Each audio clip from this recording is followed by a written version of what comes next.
Okay, hello, here's a short video about negative powers or negative indices. That minus sign or negative sign in a negative index doesn't actually mean that it's a negative number. It means that it's fractional, it's a fraction.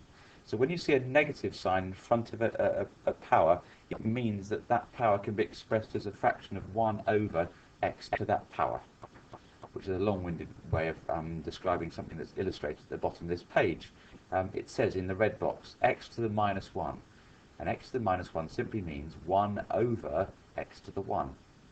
X to the minus 2, therefore, means 1 over x to the 2.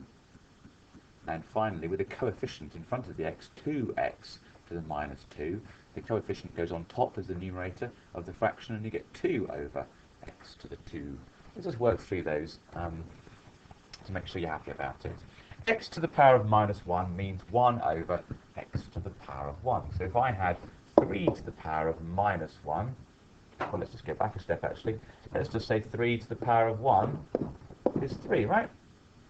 So 3 to the power of minus 1 means 1 over 3. The 3 there becomes the denominator in a fraction because of the minus sign. Let's draw that arrow there. Similarly, 5 to the power of minus 1 would be 1 over 5, because 5 to the power of 1 is 5. 7 to the power of minus 1, guess what? 1 over 7. 27 to the power of minus 1, hey, it's 1 over 27. So, x to the power of minus 2 means 1 over x to the power of 2. So, if we had again 3 to the power of 2, first of all, what is 3 squared? 3 squared is 9, right? 3 times 3.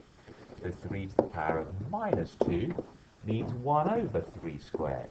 The 3 becomes the denominator. That effectively is the line in our fraction. And so we get 1 over 3 squared, and since 3 squared is still 9, of course, what it means is 1 over 9 instead of 9 itself. And similarly, what's 7 squared? 7 squared is 49, right? So 7 to the power of minus 2 is 1 over 7 squared, which is 1 over 49. Hopefully that's fairly straightforward. And of course, let's just create an extra page here.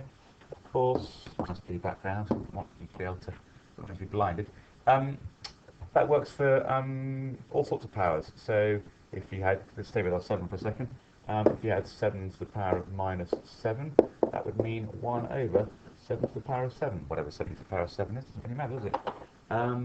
How about 9 to the power of minus 3?